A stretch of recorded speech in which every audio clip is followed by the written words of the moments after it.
So hey what is guys, मेरा नाम है मन्नत त्रिवेदी और आप देख रहे हैं जे 2024 का सबसे in depth road map video. इस रोड मैप वीडियो में मैं आपसे कंप्लीट स्ट्रेटेजी डिस्कस करने वाला हूँ और कंप्लीट रिसोर्सेज भी डिस्कस करने वाला हूँ।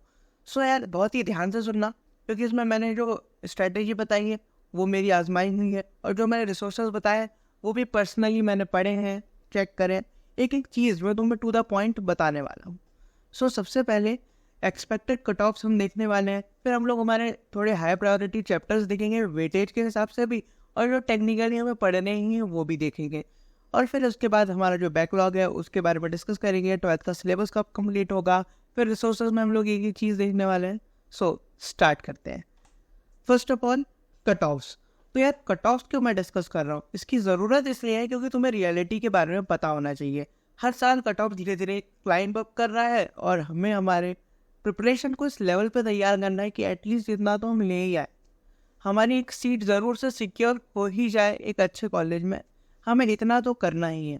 तो कट ऑफ का अगर तुम ट्रेंड देखोगे तो 2023 में काफ़ी हाई कट ऑफ था। अगर 2022 का मैं तुम्हें डेटा बताऊं तो 88 परसेंटाइल के आसपास था जनरल कट ऑफ। इस बार वो 90.77 हो गया और एक्सपेक्टेड है कि वो 2024 में 92 परसेंटाइल तक से एक्सटेंड हो जाएगा।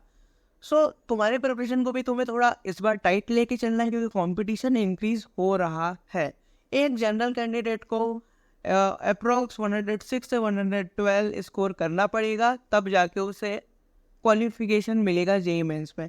अगर हम ना जेई मेंस से ऊपर उठ के आप थोड़ा जेई एडवांस की तरफ देखें तो जेई एडवांस का भी कट ऑफ ड्रास्टिकली इंक्रीज हुआ है इस साल। तो सो यही ट्रेंड मैं उम्मीद कर रहा हूँ 2024 में भी रहेगा। तो हमें एडवांस की प्रिपरेशन को भी थोड़ा जल्दी पिकअप लेना है, जिसमें हम इन चीज़ों से लड़ सकें। ठीक है, तो अब तुम्हारे इस दिमाग में एक बेंचमार्क ज़रूर आ जाना चाहिए कि तुम्हारी कैटेगरी कौन सी और मिनिमम तुम्हें कितना स्कोर करना ही है।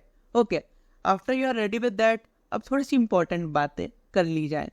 तो यार बहुत ज़रूरी बात जो मैं तुम्हें बता रहा हूँ इस पर थोड़ा गौर करना कि तुम्हें 2 अटैम्प्ट मिलते हैं, एक होता है जनवरी अटैम्प्ट और एक होता है अप्रैल अटैम्प्ट। जनवरी अटैम्प्ट में ना ज़्यादातर हम लोग पहली बार पेपर दे रहे होते हैं, तो हमें उतना आइडिया नहीं होता है, और इसीलिए ना इस फर्स्ट अटैम्प्ट के जो कट ऑफ्स हैं, जो एक मार्क्स वर्सेस परसेंटाइल होता है, फिर जो परसेंटाइल वर्सेस रैंक होता है, वो डेटा एक बहुत ही नीचे साइड पे होता है। आपको काफ़ी कम नंबरों पे भी एक अच्छी परसेंटाइल मिल जाती है और थोड़ा कंपटीशन भी एक मॉडरेट लेवल पे होता है। और सेकंड अटेम्प्ट में ना सभी लोग प्रिपेयर हो चुके होते हैं, क्योंकि सभी ने फर्स्ट अटेम्प्ट दे रखा होता है तो उन्हें पता होता है। सो एकदम से ना बहुत ज़्यादा डिफरेंस आ जाता है हमारे मार्क्स में, परसेंटाइल में, रैंक्स में। So you need to target your first attempt, क्योंकि अगर तुमने फर्स्ट अटेम्प्ट में मचा दिया ना, that is going to do it all. So first attempt में बहुत ज़्यादा ध्यान देना, और ये मान के चलो कि तुम्हारे पास सेकंड अटेम्प्ट है नहीं, उसका एक और बेनिफिट होगा, क्योंकि फर्स्ट अटेम्प्ट के बाद हमारी सीट सिक्योर हो जाएगी। तो फिर हम रिमेनिंग मंथ्स को जे एडवांस के लिए देंगे, क्योंकि अब जे एडवांस का भी थोड़ा लेवल, थोड़े कट ऑफ्स बढ़ रहे हैं, तो उसके लिए हमें ज़्यादा टाइम चाहिए। उसकी प्रिपरेशन थोड़ी स्लो पेस में भी होती है। हमें सिलेबस भी थोड़ा स्पीड में कंप्लीट करना है, क्योंकि हमें रिवीजन के लिए कैसे टाइम सेट करना है वो मैं आगे भी डिस्कस करता हूँ। सो अब हम ना थोड़े चैप्टर्स की बात करते हैं। हाई वेटेज चैप्टर्स कौन से रहे थे 2023 में और किस तरह से हमें प्रिपेयर करना है, वो एक लाइन से हम डिस्कस करते जाते हैं। तो ये वीडियो में बहुत ध्यान से सुनना, पूरा डेटा है, ये एनालिसिस के साथ ही लिखा है, ऐसे ही नहीं लिखा है। सो अगर तुम हाई वेटेज चैप्टर्स पर नज़र डालो तो तुम्हें 12th के टॉपिक्स यहाँ पे दिख रहे होंगे। खास के इलेक्ट्रोडायनेमिक्स ज़्यादा पूछा जा रहा है, जैसे करंट इलेक्ट्रिसिटी हो गया, magnetic effects of current, electrostatics, हमारा यहाँ पे इलेक्ट्रोमैग्नेटिक इंडक्शन। तो ये जो इलेक्ट्रोडायनामिक्स का पार्ट है ये बहुत हेवीली पूछ रहा है। रे ऑप्टिक्स की वेटेज हमेशा ही ज़्यादा रहती है। सेमीकंडक्टर, डुअल नेचर माने मॉडर्न फिजिक्स की वेटेज भी ज़्यादा रहती है। तो 2023 में भी ये पैटर्न फॉलो हुआ। 11th के कुछ टॉपिक्स की वेटेज हाई थी, 12th के मेजॉरिटी टॉपिक्स की वेटेज हाई रही है। ठीक है, अगर हम बात करें केमिस्ट्री की, केमिस्ट्री में भी 2023 का डेटा कैसा रहा है कि हमारा जो एकदम से इनऑर्गेनिक पोर्शन है उसकी वेटेज बढ़ गई, और ऑर्गेनिक ने भी हल्का सा ज़्यादा पुश ले लिया इस बार, क्योंकि जीओसी के क्वेश्चंस बहुत सारे देखने हमें मिले। इस बार फिजिकल के क्वेश्चन थोड़े कम आए थे, लेकिन रेगुलर जैसे आते थे वैसे आए थे। मैथ्स की बात करें तो मैथ्स में इंटरेस्टिंग चीज आया है एक अलग सा, कि इस बार वेक्टर 3D दोनों चैप्टर्स एकदम हाई वेटेज पे थे। इनसे इतना ज़्यादा वेटेज एक्सपेक्ट नहीं किया जाता, लेकिन उनका वेटेज एकदम से बहुत हाई हो गया। फिर उसके बाद जो एक सीक्वेंस रहता ही है सीक्वेंस सीरीज़ का, और इस बार फंक्शन रिलेशंस का भी वेटेज ऊपर आया है। सो ये चीज़ें डेटा बेसिस पे मैंने तुम्हें बता दिया है। इनमें तुम्हें ये ध्यान रखना है कि अगर तुम कोई चैप्टर लीव कर रहे हो तो वो इन चैप्टर्स में से नहीं होना चाहिए, क्योंकि इनका वेटेज एक्सपेक्टेड है कि अगले साल भी ज़्यादा रहे। और अब मैं बात करता हूँ कौन से चैप्टर तुम्हें करने ही है। अभी ये जो चैप्टर की लिस्ट बता रहा हूँ इसमें मैंने 11th के टॉपिक्स कवर कर लिया है, 12th के टॉपिक्स मेजोरिटी कवर कर लिया। और अगर तुमने चैप्टर्स यू मस्ट डू की लिस्ट में से इतने चैप्टर्स अगर तुमने करके चले जाते हो, इसमें मेजर चैप्टर्स नहीं है जैसे रोटेशन इसमें इंक्लूडेड नहीं है, अगर तुमने ये चैप्टर्स भी कर लिए ना, तुम्हारा जे मेन में तुम्हारा 200 के आसपास तुम कम्युलेटिव स्कोर कर पाओगे। ठीक है, अब मैं तुमसे एक एक चैप्टर के बारे में डिस्कस कर लेता हूँ। जैसे यूनिट डायमेंशन, एरर एनालिसिस, ये जो चैप्टर है काफ़ी इजी चैप्टर है। उससे एक सवाल मेंस में भी दिखा था, एडवांस में भी दिखा था, तो इस पर तुम्हें फोकस करना है। यहाँ पे तुम्हें वर्नियर कैलिपर्स और स्क्रू गेज को भी पढ़ के जाना है, क्योंकि उनसे सवाल आते हैं, आसान आते हैं। काइनेमैटिक्स अगर तुम्हारा वीक पोर्शन है तो अभी तुम्हारे पास इनफ टाइम है कि तुम उसको स्ट्रॉन्ग कर लो, इससे भी सिंपल सवाल तुम्हें देखने मिलते हैं। न्यूटन्स लॉज ऑफ मोशन जो है ना, वो फंडामेंटली बहुत इंपॉर्टेंट है, तो वो तुम्हें इसलिए ज़रूर से पढ़ना है। भले ही उससे डायरेक्ट सवाल कम आए, लेकिन उसका जो एप्लीकेशन है वो आगे वाले पूरे चैप्टर्स में लगेगा, और तुम्हारे फंडामेंटल मेंस के लिए भी और एडवांस के लिए भी क्लियर होने चाहिए। नहीं तो तुम उससे अच्छे सवाल जो आएंगे जिनमें इसका यूज़ होगा वो नहीं कर पाओगे, तो तुम्हें इस पर ध्यान देना है। ग्रेविटेशन का वेटेज हाई है, वो मैंने तुम्हें वेटेज लिस्ट में भी बता दिया था। लेकिन एक स्पेशल चीज़ है कि इलेक्ट्रोस्टैटिक्स और ग्रेविटेशन एक जैसे चैप्टर है, तो अगर तुम अभी 12th का वो इलेक्ट्रोस्टैटिक्स तुम्हारा अच्छा हो गया तो अब ग्रेविटेशन पढ़ लो, उसमें अब तुम्हें फॉर्मूले एक जैसे लगने वाले हैं। प्रॉपर्टीज ऑफ सॉलिड, ये चैप्टर ना बहुत इग्नोरेंस में रह जाता है, ये बहुत ही छोटा चैप्टर है और बहुत ही आसान चैप्टर है, तुम इसे आज कल 2 दिन में खत्म कर सकते हो। थर्मोडायनेमिक्स और केटीजी, इन दोनों चैप्टर पे बहुत ज़्यादा फोकस करना है, क्योंकि ये बहुत इसका वेटेज दिन ब दिन बढ़ रहा है और हमेशा इससे ही ज़्यादा था, तुम्हें ये कवर करना है। फिर जैसा मैंने तुम्हें एक लिस्ट बता दी है इलेक्ट्रोस्टैटिक्स से लेके एसी तक, तो ये पूरा इलेक्ट्रोडायनामिक्स जो है बहुत ही इंपॉर्टेंट है तुम्हारे लिए, तो इसको बहुत ही ध्यान से करना। अब मैं एक बहुत ही इंटरेस्टिंग चीज़ जो लोग इग्नोर कर देते हैं, जो चैप्टर्स तुम ब्लू में देख रहे हो ये वो चैप्टर्स है जो बहुत ही ईजी हैं और तुम्हें इन्हें ज़रूर से करके जाना है। जैसे कि इलेक्ट्रोमैग्नेटिक वेव्स, एक आध सवाल आता है, एनसीईआरटी से आता है, थ्योरेटिकल भी आता है, तो वो तुम्हें एनसीईआरटी से पढ़ना है।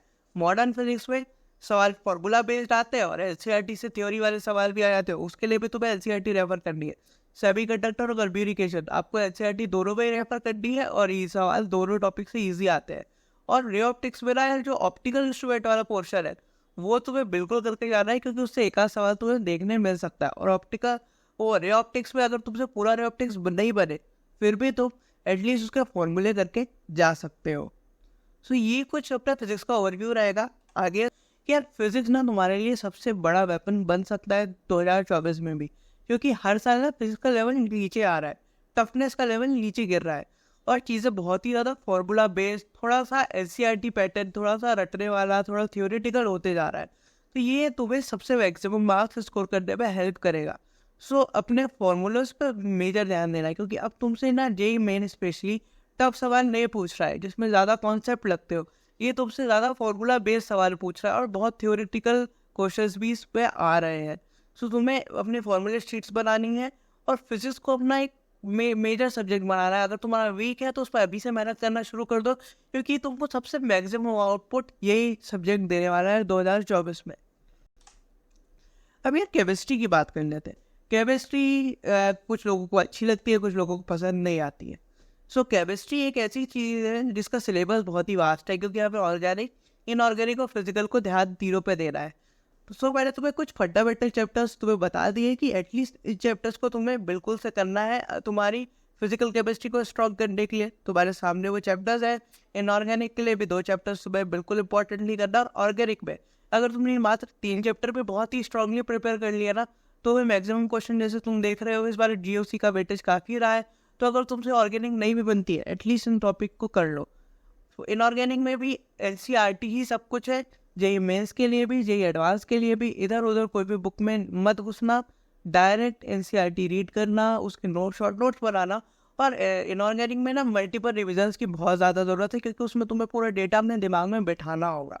फिजिकल केमिस्ट्री ऐसा है कि अगर तुमने एक बार अच्छे से पढ़ लिया, फॉर क्वेश्चन लगा लिए, अच्छी एक बुक लगा ली, वर्कशीट लगा ली, तो तुम्हारे अंदर बैठ जाता है।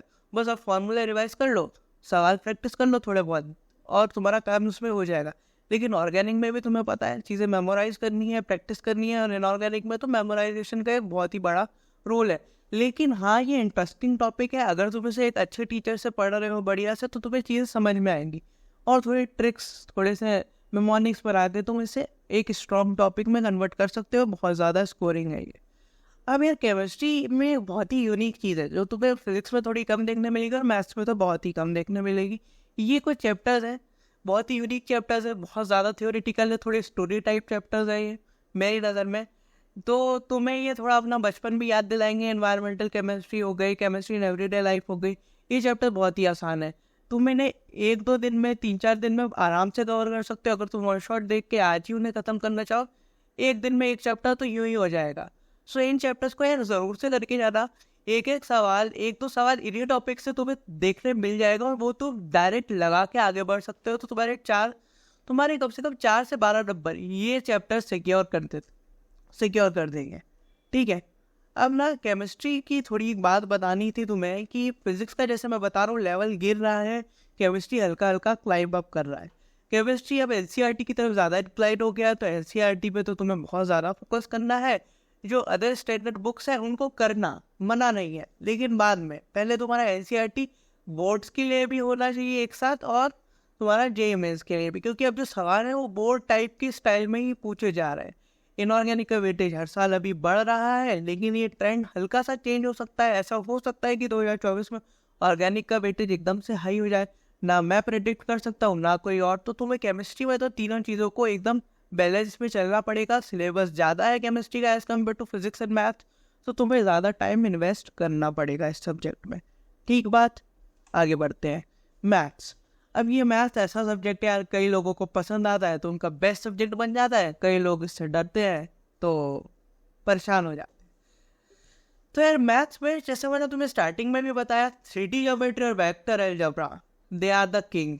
ओके, सो इन चैप्टर्स पे यार बहुत ज़्यादा फोकस करना। और मैथ्स में है, मैं तुम्हें एक चीज़ अभी आगे बताता हूँ। पहले तुम ये डेटा देख लो कि तुम्हें binomial theorem, sequence series, PNC, function set relation, एवएडी और इंटीग्रेशन, ये सब टॉपिक्स तुम्हें हाई वेटेज में पूछे जा रहे हैं।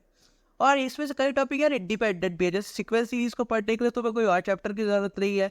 वेक्टर अलजेब्रा और 3D ज्योमेट्री तुम इंडिपेंडेंटली पढ़ सकते हो। मैट्रिसेस और डिटरमिनेंट तुम इंडिपेंडेंटली पढ़ सकते हो। फंक्शन सेट रिलेशन भी तुम अलग। तो इन टॉपिक्स पर एक इंडिपेंडेंसी है, तो तुम उन्हें अलग से कर सकते हो। मैथमेटिकल रीजनिंग है बहुत ही अलग सा चैप्टर है, बहुत ही आसान है। अगर तूने पढ़ा है तो तुम्हें पता होगा, नहीं पढ़ा है तो देखना। तुम उसे एक दिन में या कुछ घंटों में कवर कर सकते हो, और उससे एक क्वेश्चन पर शिफ्ट आ रहा है, तो ये तो तुम्हारे 4 नंबर सिक्योर हैं। ठीक है। अब यार मैथ्स में ना एक बहुत इंपॉर्टेंट बात जो मैंने बोली थी अभी बताता हूँ, वो ये सुनो कि मैथ्स का ना लेवल काफ़ी ज़्यादा टफ आ रहा है। काफ़ी ज़्यादा में मेरा मतलब है मॉडरेट टू टफ। कुछ क्वेश्चन एडवांस टाइप है, कई क्वेश्चन दोबारा से डुएबल है, लेकिन ऐसा है कि स्कोरिंग अपॉर्चुनिटी यार भर के है। जो मैंने तुम्हें बताया वेक्टर और 3D, अगर तुमने इन 2 चैप्टर पे ना एक हैवी कमांड कर ली, बहुत ही अच्छी कमांड कर ली, तो तुम्हें 3 से 4 सवाल देखने मिल जाएंगे, तो तुम्हारा काम यहाँ पे भी ज़्यादा बन जाएगा। मैथ्स में क्या है ना यार, जैसे मैंने तुम्हें वहाँ पे 10 सब चैप्टर बताए फिजिक्स में, केमिस्ट्री में, और मैं तुमसे बोल रहा हूँ ये पढ़ना वो पढ़ना। मैथ्स में थोड़ा केस अलग है। मैथ्स में कब चैप्टर्स प्रिपेयर करना, लेकिन हर चैप्टर तुम्हारा बहुत ही डीपली प्रिपेयर होना चाहिए, क्योंकि इसमें सवाल आएगा तो तुम ये एक्सपेक्ट मत करना कि ईजी आएगा। तुमसे सवाल चैलेंजिंग ही आएगा, और अगर तुम्हारा वो चैप्टर स्ट्रॉन्ग है तो तुम उसे बना ले जाओगे। So less is more in maths. तो आपको चैप्टर्स को पहले टारगेट कर लेना है कि मुझे ये चैप्टर्स कंप्लीट करना है, और फिर उनको एक अच्छे लेवल पर प्रिपेयर करना है। आपको ना सिर्फ मेंस के क्वेश्चन बट थोड़ा सा एडवांस स्टाइल के क्वेश्चन भी प्रैक्टिस करके जाना। 4-5 चैप्टर भी अगर तुमने पकड़ लिए ना, बस काम हो जाएगा। अब हम सब की बेस्ट प्रॉब्लम बैकलॉग। सो यार बैकलॉग हमारे साथ क्यों होता है, पहले इस चीज़ को तो समझ लो। तुम अगर सिंसियर नहीं हो, तुम डिस्ट्रैक्टेड हो चीज़ों से, तो तुम्हारे बैकलॉग बन रहे होंगे। अगर तुम्हें यार कहीं से समझ नहीं आता है और तो फिर भी तुम लगे रहते हो, ऑफलाइन कोचिंग जा रहे हो, टीचर से समझ नहीं आ रहा है, फिर भी जा रहे हो, खुद से कोई एफर्ट्स नहीं लगा रहे, तो भी तुम्हारा बैकलॉग बन जाएगा चैप्टर। अगर तुम कोई रियल रीज़न, मेडिकल रीज़न की वजह से क्लासेस अटेंड नहीं कर पा रहे हो, तो भी तुम नहीं कर पाए हो कि 11th में, तो तुम्हारा बैकलॉग बन गया होगा। अब हमें ये जो बैकलॉग इतना बन जाता है, ये जो प्रॉब्लम्स आ रही हैं, तो अभी उनके लिए हमें 2 चीज़ें करनी है, वो मैं तुमसे डिस्कस करता हूँ। पहले तो एक चीज़ याद रखना दिमाग में, एक्शन में, कि अब जो तुम अभी करंटली पढ़ रहे होगे अपनी कोचिंग में, या अगर तुम घर पे पढ़ रहे हो, ऑनलाइन पढ़ रहे हो, कहीं से भी पढ़ रहे हो, तो आप 12th का कोई भी टॉपिक तुम बैकलॉग मत बनने देना। अगर एक आध शुरू में कुछ बन गया है तो उसको जल्दी पहले उससे कवर करना है, क्योंकि 12th का वेटेज कहीं ना कहीं ज़्यादा है। ये मैंने तुम्हें पहले ही सब्जेक्ट वाइज चीज़ में तुम्हें ये चीज़ बता दी है, ठीक है। तो तुम्हें 12th का कोई भी चैप्टर बैकलॉग बनने नहीं देना है, क्योंकि तुम्हारे पास अब कोई एक अपॉर्चुनिटी नहीं रहेगी। जैसे हम अभी 11th का कवर कर लेंगे 12th के साथ, 12th का क्या ड्रॉप ईयर में करोगे, सही है ना। तो तुम्हें डेली रात को दिन में कोई एक स्लॉट बना लेना है जो भी तुम्हारा हो, ठीक है। 1 डेढ़ घंटा तुम्हें रिवीजन करना है टॉपिक्स का भी और 11th के एक बैकलॉग चैप्टर का भी। और वीकेंड पे तुम्हें जो लंबे वीडियोस हो गए, लेक्चर्स हो गए, ज़्यादा मेहनत का काम हो गया, वो हम वीकेंड्स पे 3-4 घंटे बैठ के करेंगे और बाकी हमारे 12th कंटिन्यू करेंगे। अब इसका सोल्यूशन ये है कि हमें वन शॉट लेक्चर्स देखने हैं और उनके शॉर्ट नोट्स बनाने हैं। अभी हम अगर तुम कोई भी चैप्टर बैकलॉग का कवर करते हो, फॉर एग्जाम्पल मान लो तुम वेक्टर 3D मैथ्स में कर रहे हो, तो तुम्हें उसका वन शॉट देखता है। और मैं तुम्हें प्रेफर करूंगा कि अगर तुम कोई बड़ा चैप्टर उठा रहे हो तो उसको संडेज को उठाओ, सैटरडे को उठाओ।